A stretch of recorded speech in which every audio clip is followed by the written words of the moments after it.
filters, we're gonna talk about emitters, we're gonna talk about sprinklers, we're gonna talk about pipes, we're gonna talk about polyethylene hose.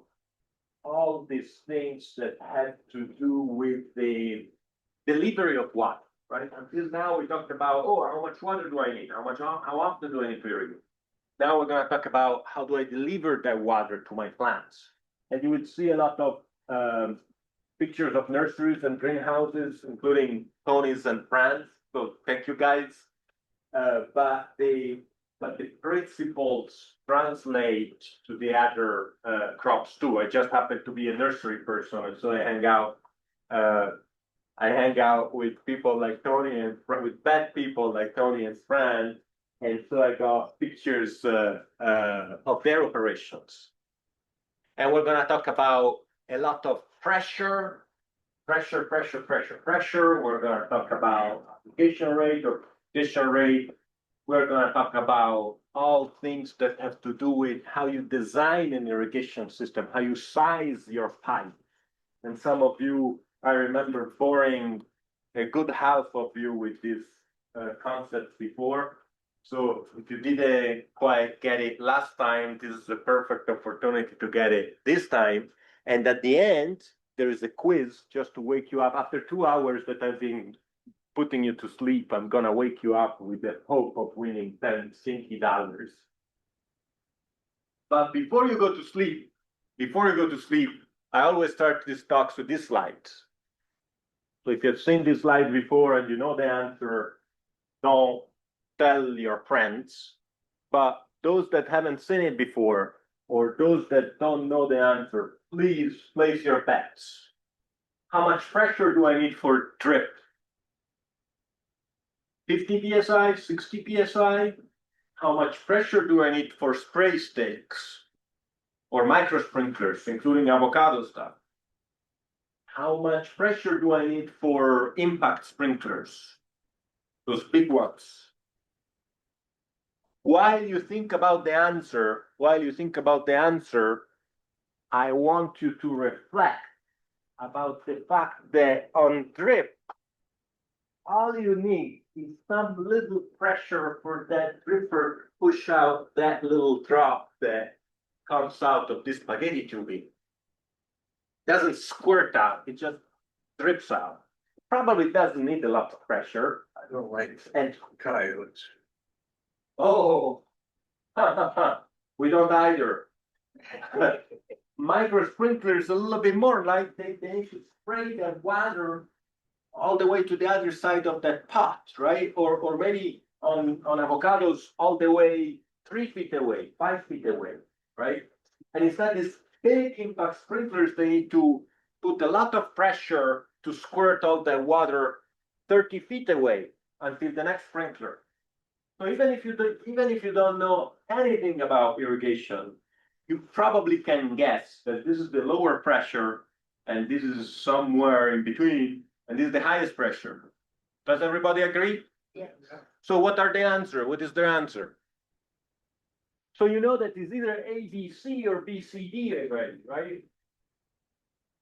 How many say A, B, C? How many say B, C, D? How many are asleep? It's ABC. It's ABC, which brings me to the idea that you never need more than 60 psi at the sprinkler or at the emitter. You may need 60 psi at the pump. You may need 60 psi at the well, if you have one.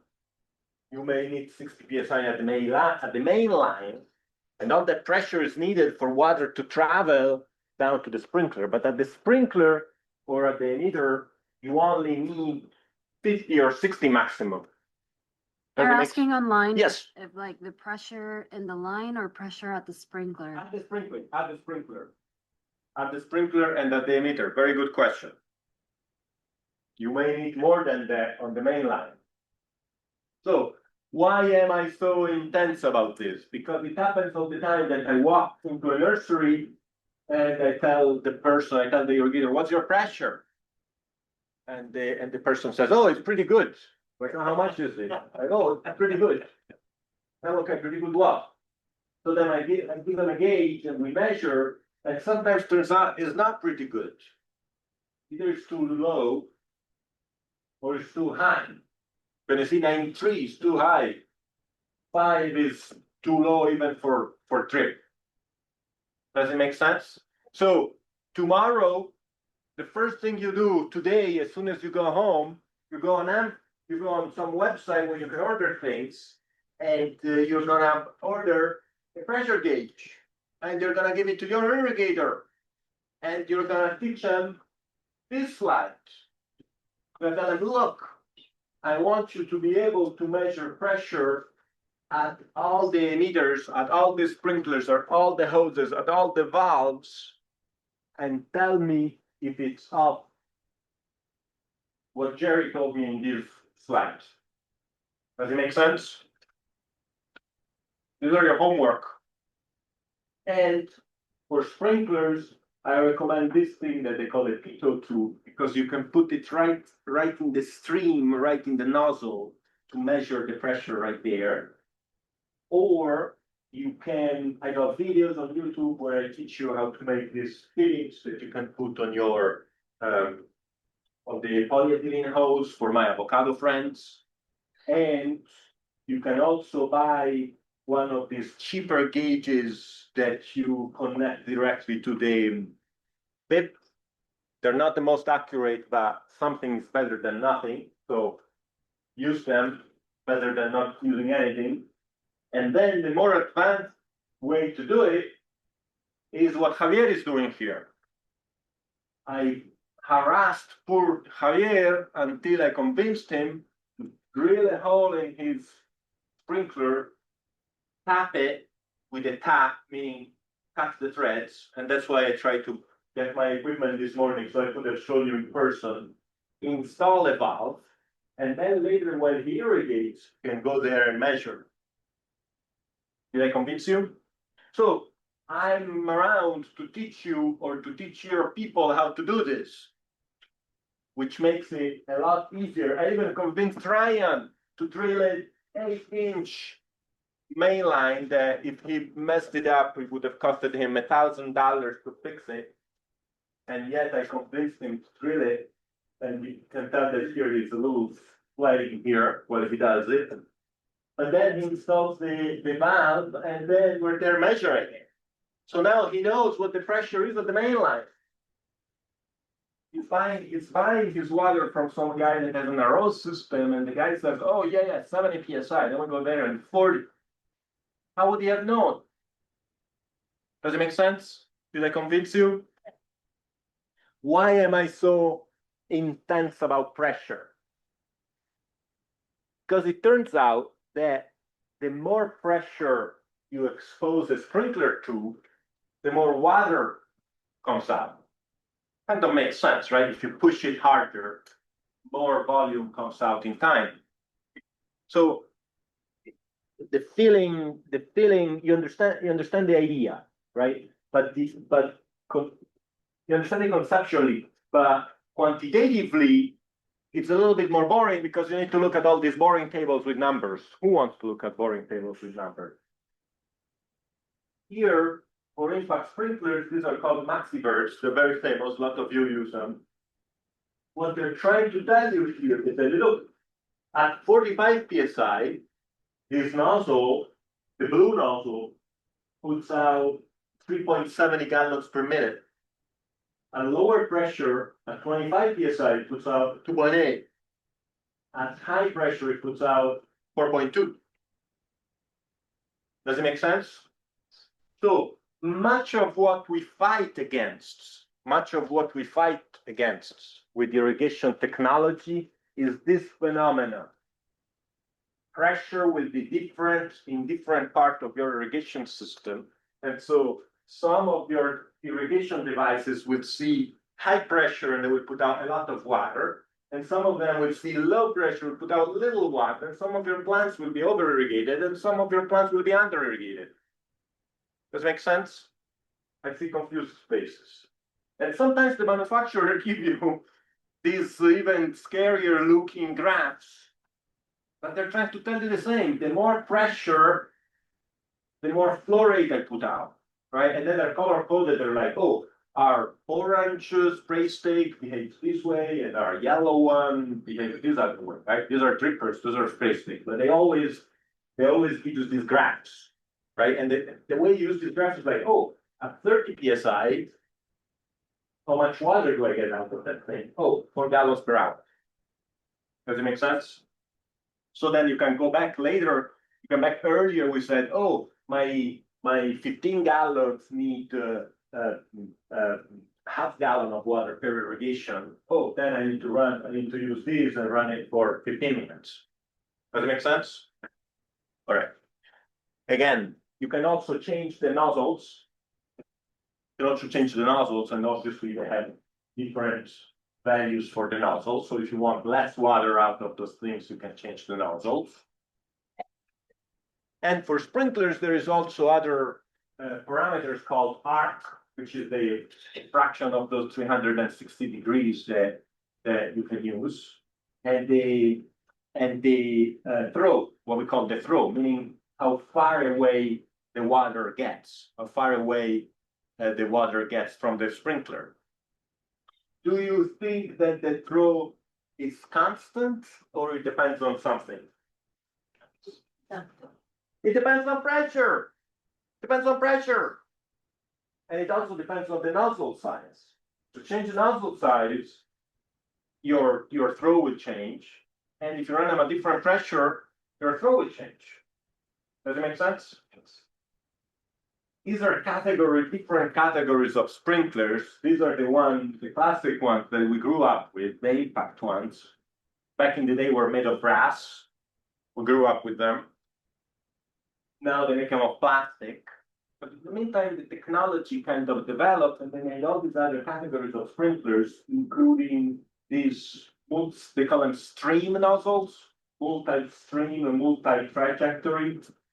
These are the ones. You see, they have individual streams, and they kind of turn around like these, like fingers. Yes, sir. How much Yes, sir. water evaporates before it hits the sea? Interesting point. To that point, if you irrigate at pressure that is higher than 50 psi, you get a lot of mist. And so that phenomenon is exacerbated by that. And you also get a lot of drifts with the wind. So these are two excellent reasons not to exceed the pressure that the manufacturer tells you grow up to irrigate at. And we grew up doing that. Oh, more pressure. Let's hit it harder, right? We thought that the more pressure, the better, right? So thank you for that. And there are also rollers, things like this that turn around like that. And there are things like these that they call spray nozzles that instead it kind of looks like a fan, but it looks like a individual stream, it looks like a fan. And all these have the good feature that you can adjust the arc.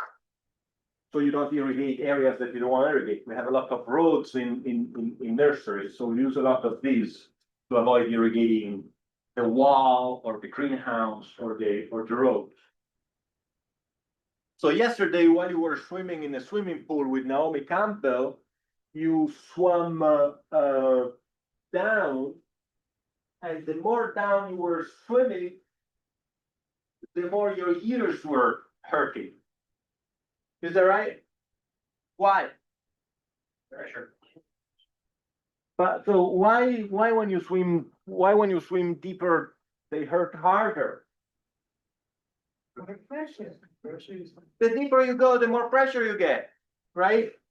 And so for those of you that like to put numbers around things, this is the conversion. Every 23 feet you get 10 psi of pressure, or every 10 feet you get 4.3 psi. So this model here that we hired to weigh these spots for this picture, George Clooney was busy, so instead we hired this other guy.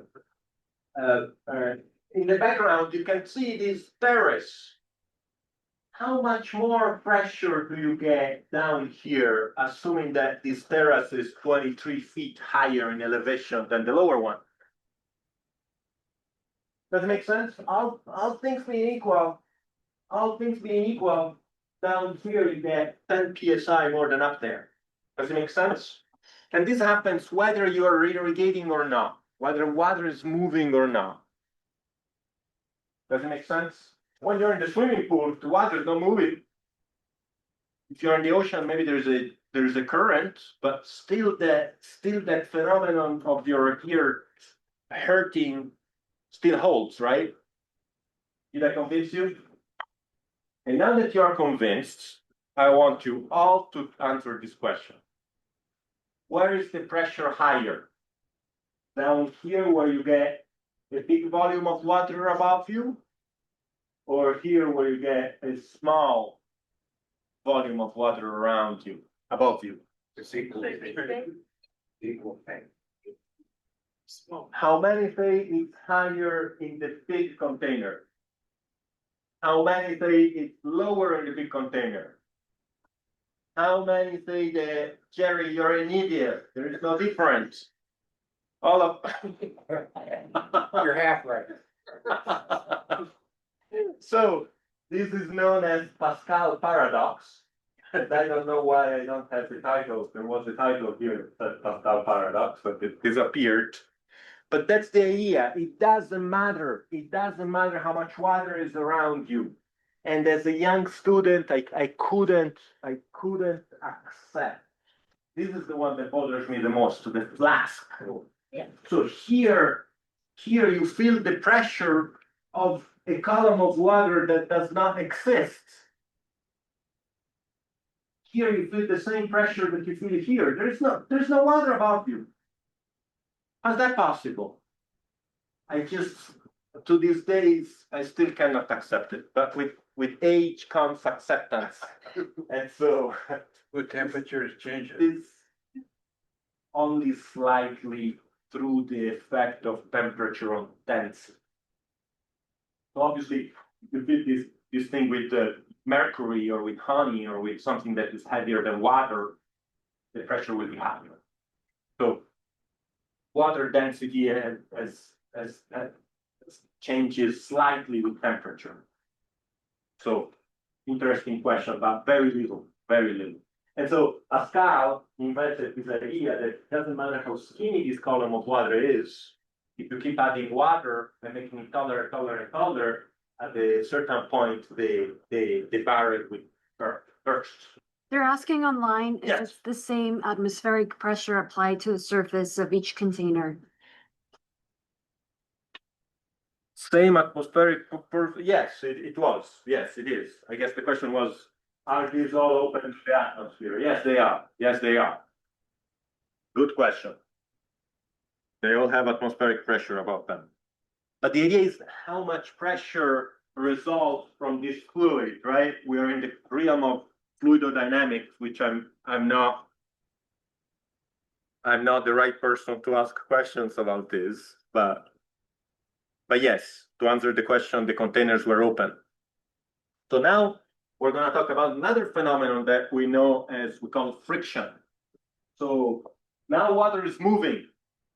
Now water is not still anymore. I've got water moving through the pipe. So from now to the rest of your life, I want you to embrace this ultimate truth. If water is moving, it's losing pressure. If water moves in a pipe, it loses pressure. It may lose a tenth of a psi, so little that you cannot even measure it, or it may lose 100 psi. But if it moves, it loses pressure. Or you can flip it around, I guess, conceptually, philosophically, and you can say, oh, if there is a difference in pressure, then there is a flow. You can think of it in the opposite way. Is the difference in the gradient in pressure that causes the flow? Instead of saying, oh, is the flow that causes the pressure loss. However you want to think about it philosophically, I want you to remember that water loses pressure. Pressure loss is an inevitable reality of life. And if it wasn't true, if this wasn't true, I wouldn't have a job. I have a job because the Lord designed the world in a way that he decides that if water moves in a pipe, there is pressure loss. Now, my question for you is, I have this irrigation hose here that is connected to all these plants. What causes the pressure loss across these 200 feet of hose to be larger? Friction. What are the variable? Let's say that instead of 200 feet is 100 feet. We get more or less pressure loss. Less, right? So if from here to here again, I lose 10 psi. Here in the middle, I only lose 5. Did I convince you? Another one. You're all gonna get mad at me. If this is a 2-inch pipe, it loses 10 psi. What if it's a 3/4 inch pipe? Does it lose more or less? Less. Depends on the quality. Gonna hide. I'm gonna hide. No, less. Who says that the skinnier pipe, same length, same 100 feet, same flow rate, 60 gallons per minute are traveling there? All things being equal, I have a big pipe and a small pipe next to me. Which one across it from here to there, which one loses more pressure? Who say the big one loses more pressure? Who say the small one loses more pressure? Democracy wins. Democracy wins. So the smaller one loses more pressure. Does it make sense? So why don't we use big pipes everywhere? My nursery, I want you to come dig up everything and install like 12-inch pipes, big like this.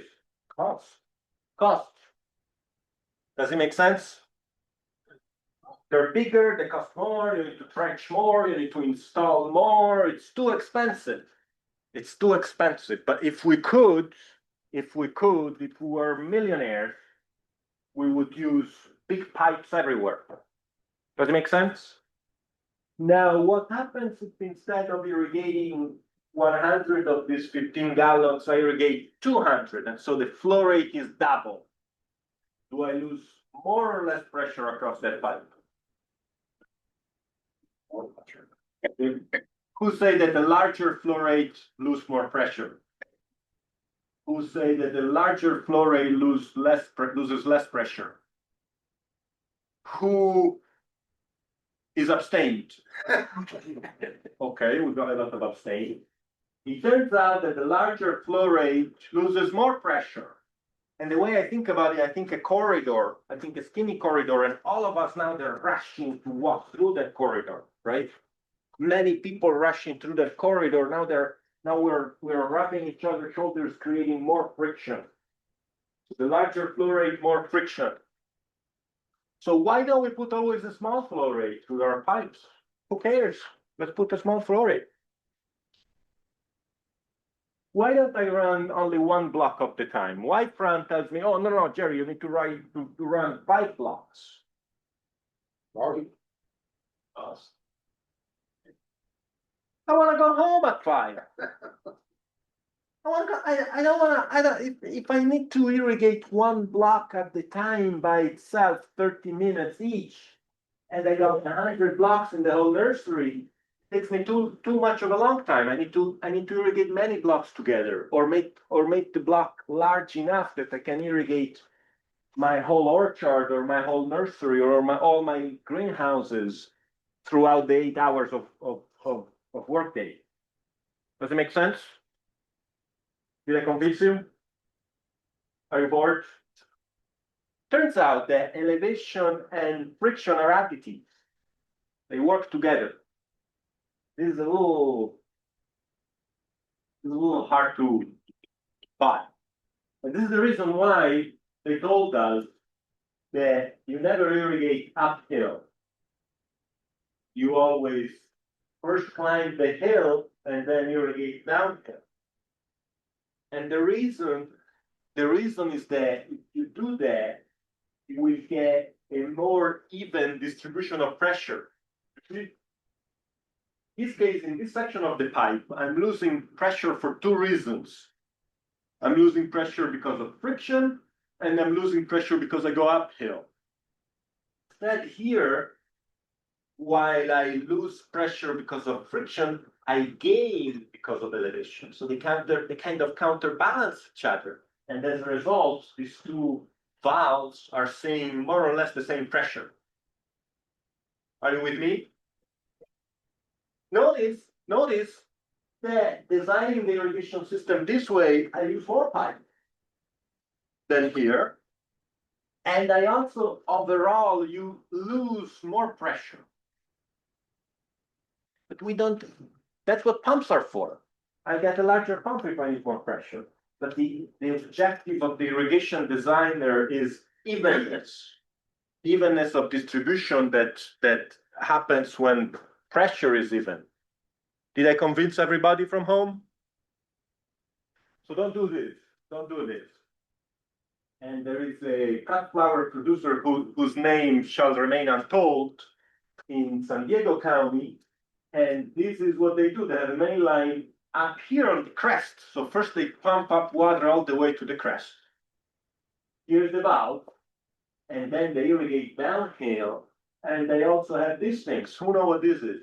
Pressure regulator. They have pressure regulators. Every 4 lines, they have another line that tees off from the lateral pressure regulator, and it serves these 4 hoses. And on the hoses, they have this emitter. Who knows what kind of emitters are these? Good, because I'm gonna tell you in a minute. They're pressure compensating emitters. So since they have slopes, they're trying to do everything they can to avoid it. So I hope you don't recognize a picture of your own greenhouse right now, because we're gonna talk, this is the meat of and potato of the talk. Why we don't want to have different pressures. This emitter, they're the same emitter. This is one at the beginning, the first anthurium sees 15 psi. The last anthurium sees 6 psi. They're both 1 gallon per hour emitter when I went to the irrigation store to buy them. But check this out. This I'm running at high pressure, it's putting out 1.2. This is running at low pressure, it's putting out 0.8. So my last anthurium is dying because it's too dry. And my first anthurium is getting root rot because it's too wet. You see the picture? Whether it's a dripper or an anthurium, whether it's a micro sprinklers or an avocado, whether it's a cactus, whether it's a grape, whether it's whatever you do,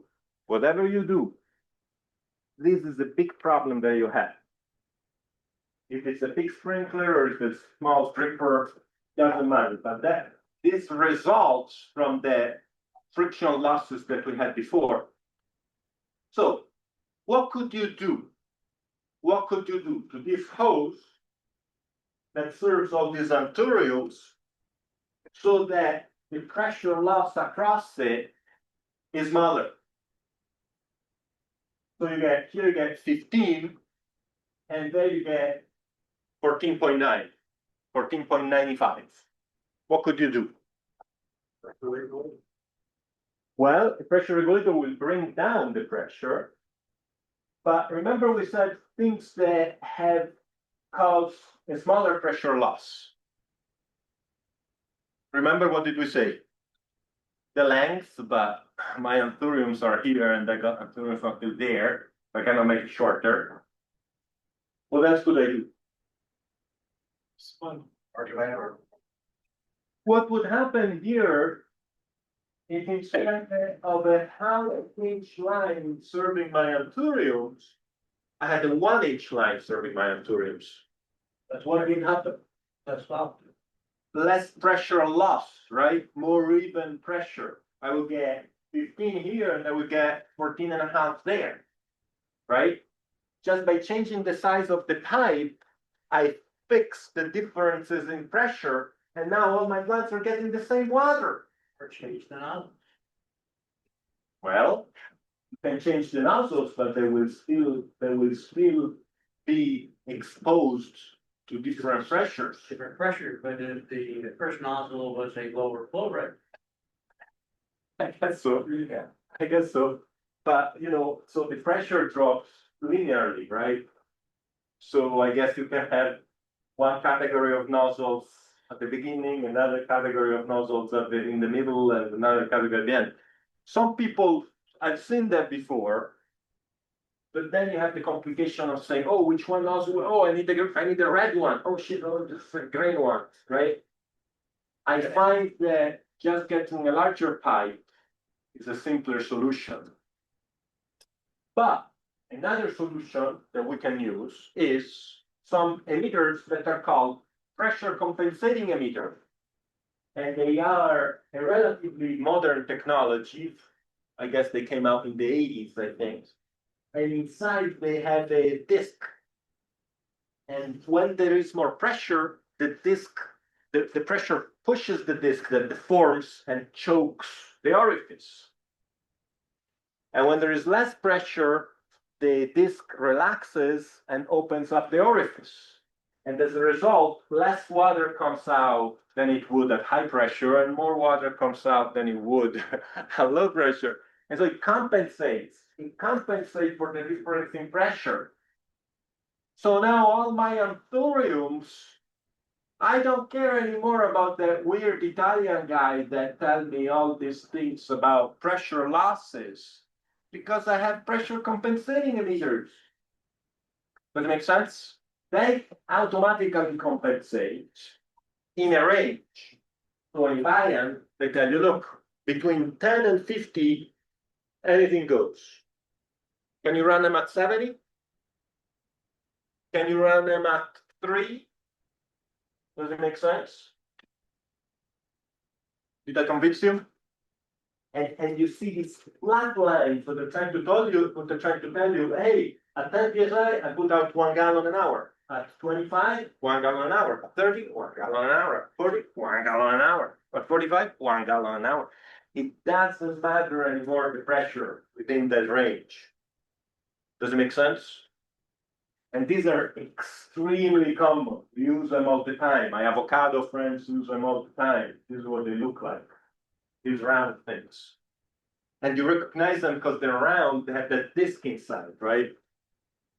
Every time they're round, most of the time they're round, they're pressure compensating. Are these pressure compensating with this graph?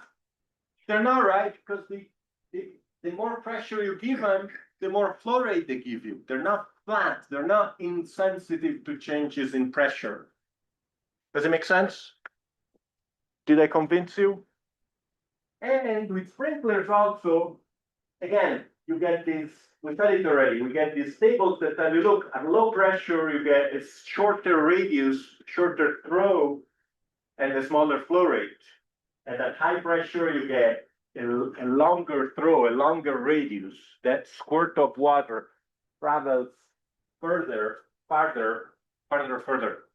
You guys tell me. And the flow rate is also higher, right? So these two sprinklers are at the distance that is somebody decide them to put them. Typically, we put them head to head, meaning we install them at the spacing. There's another one we can't see. We install them at the spacing that is equal to its radius. But check this out. Now, if I have different pressures, the radius changes. So now my spacing is all over the place now.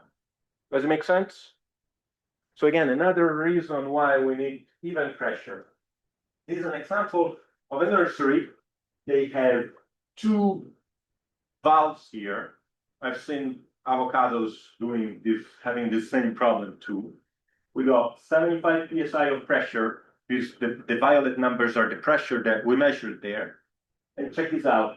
This block is receiving 72 psi, 67 until 61. This other block on the other side is getting 40. Why the pressure drops here between 75 to 40? Friction. Friction caused it. And instead here this block is right next to the valve, and it doesn't lose that pressure.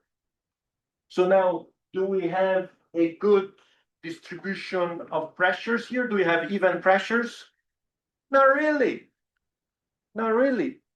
So a trick that you could use in a case like this, when you want even out different blocks or different lines, is installing here a device whose only purpose in life is throw away pressure, waste pressure, waste energy. Pressure times volume is energy. So if you burn pressure, throw away pressure, you're throwing away energy. The energy that you have paid when you paid the utility company electricity for your pump, right? So it doesn't make any sense installing such a device here, but we do it because we want things to be even. Who knows what that device is called? A pressure regulator. That's what it does. We use it to even out blocks. Does it make sense? So if I put a 40 psi pressure regulator here, now that thing will burn the 75 psi of pressure down to 40, and now all my pressures would look the same on both blocks. Does it make sense? So pressure regulators are used to even out different blocks or different lines. Notice that it will not fix the fact that across this line inside that block, the pressure is decreasing. How would I fix that? With a larger pipe. Does it make sense? So these are different design tricks that we can use in different situations. Again, with the same objective always, having the same pressure and therefore the same flow rate from all our sprinklers or from all our drippers. Does it make sense? So now that you learned this magic irrigation hydraulic device that is called the pressure regulator, I want you to know what they look like. They're typically half black and white, and you can install them at the beginning of each line. Some people install them underneath each sprinkler. Like these guys have a pressure regulator at each sprinklers, right? It's cheaper to buy a bunch of pressure regulator than to dig up a big line that somebody installed in the 70s, right? The downside is that now you need more pumping, more energy pumping to make sure you get enough pressure, and then you're burning all that pressure here, right? So it's a little bit upside down. They could have achieved the same goal just by picking up this line and installing a larger one. Does it make sense? But here, this is where it makes sense, right? I've got a valve, I got all these lateral lines, and after each valve, I got the pressure regulator that regulates this line. And here, just to drive the point home, let's say that I have a main line here, and I have a buried lateral that runs this way. And pressure drops on this lateral because of friction, thank you.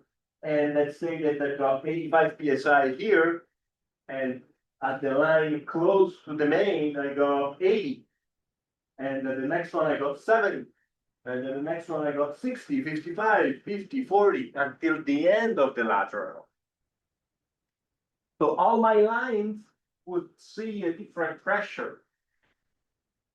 And that would be bad for my distribution uniformity, but instead, I want all my angle anchors to see the same pressure, and therefore I put the pressure regulator after each line. So if 80 upstream is 12 downstream, is 70 upstream is 12 downstream, is 55 upstream is 12 downstream. And the last line is 15 upstreams, it's 12 out, it's 12 downstream. All my lines see 15 psi. Did I convince you or did I bore you to death? Another trick that your irrigator can use if you don't have a pressure regulator is what I did here. You see, with the wide open valve, I get 74 psi. I hope you can see it. And then here I half close the valve until downstream of the valve, I get 42. It does exactly the same job that the pressure regulator would do. So you can be your own pressure regulator with the valve. Does it make sense? Guess where I was? Guess where I was when I did that? I was here, right? I got 75 psi at the valve, 72, and I throttled it down, so I got 40 on both sides. And then I told the irrigator, hey, do this. Make sure that you get the same pressure on all blocks, and if you don't, close the valves until you do. Does it make sense? Yes. And then also tell your boss to buy you a pressure regulator so you don't have to do this manually anymore. Does it make sense? Okay. Which one is working? Here I'm measuring 56 psi upstream of a 30 psi pressure regulator. Here I have no pressure regulator, I'm irrigating at 87 psi. Here I have 40 psi upstream of a 45 psi pressure regulator. Which one is working? Which one is not doing anything? This one is not doing anything, right? It's not going to increase the pressure to 45, it's going to remain 40. Did I need the pressure regulator there? I didn't, right? Does it make sense? Does everybody suddenly know what the pressure regulator is and does?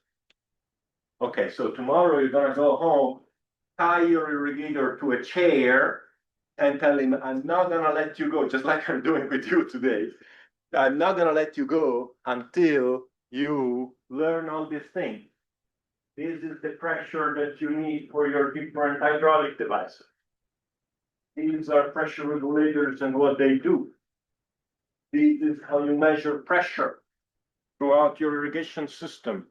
You also need to fix leaks. You need to flush your lateral lines. Ooh, do I have strawberry people in the room? Neil?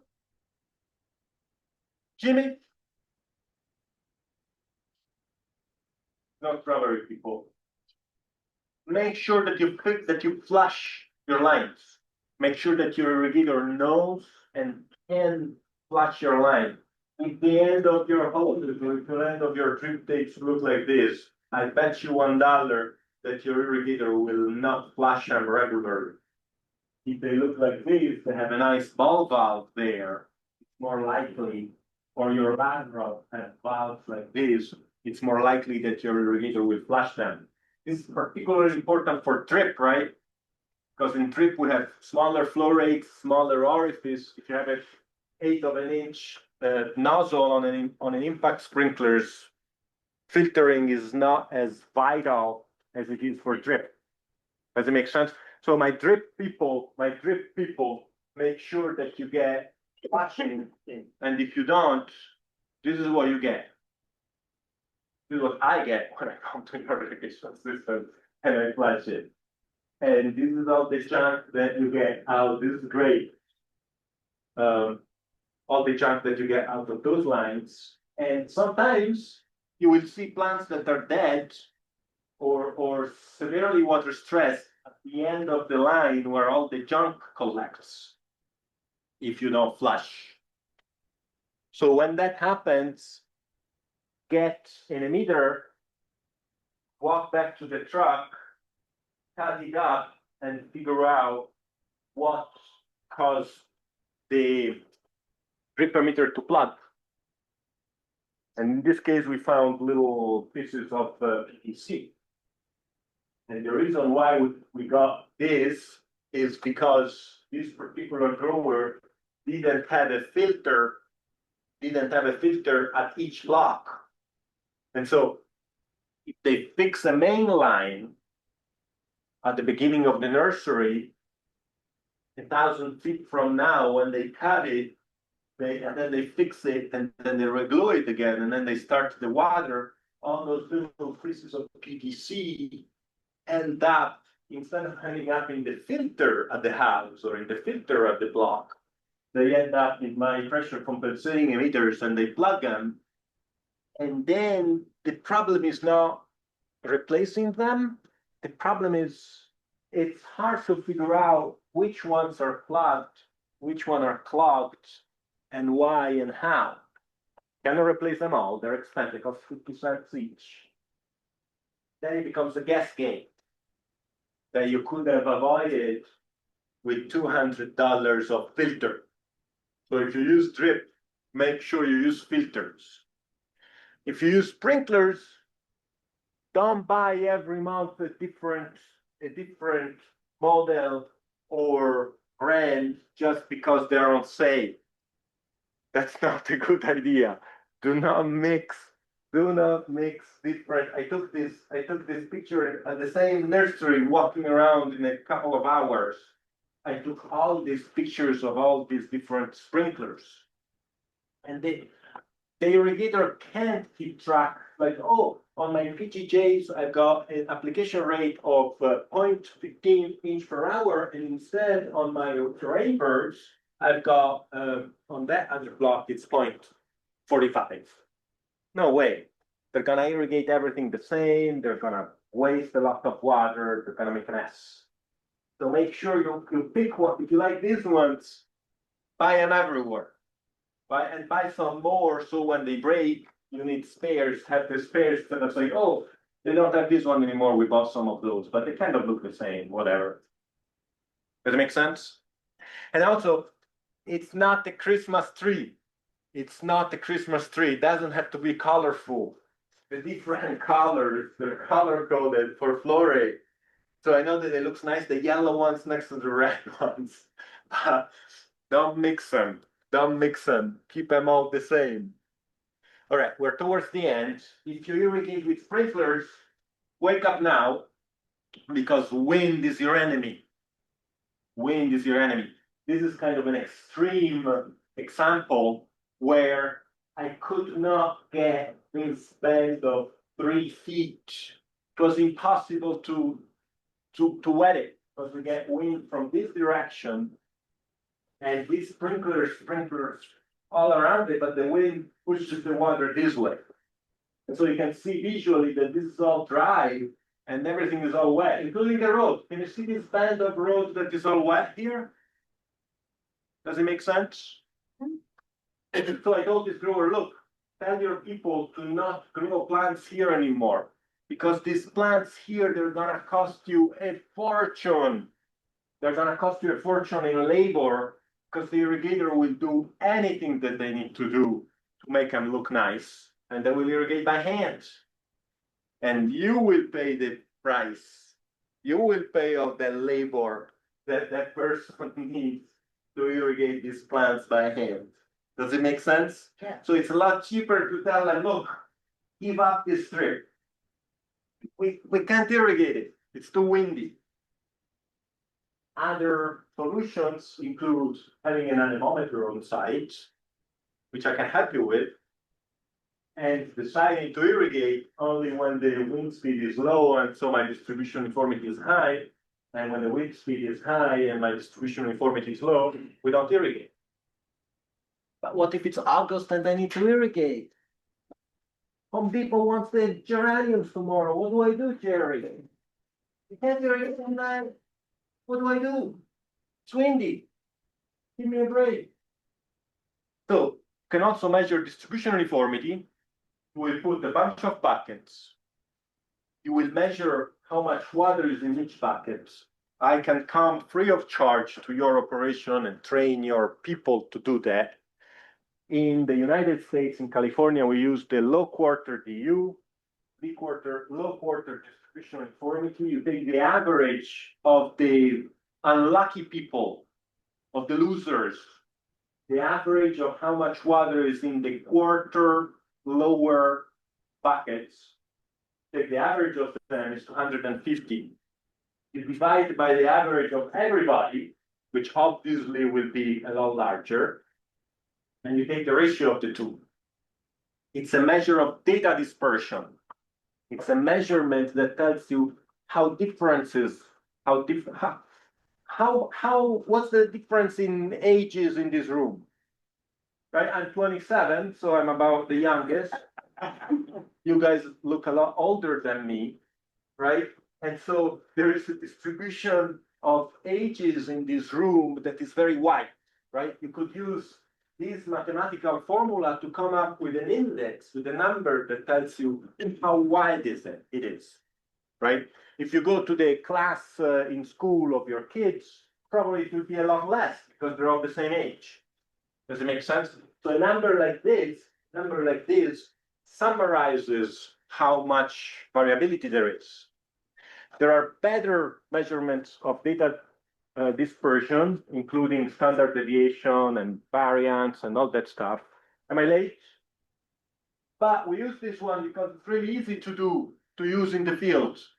So if you have a good production manager and a collaborative irrigator and a bunch of buckets, you can do this in the field.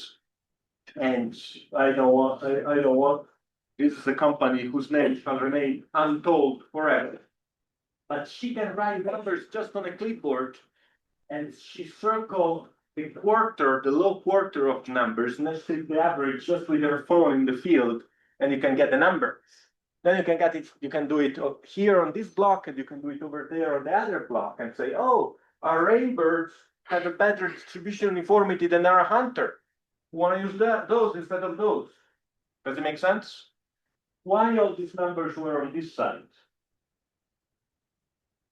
Why all the low circled numbers were on this side?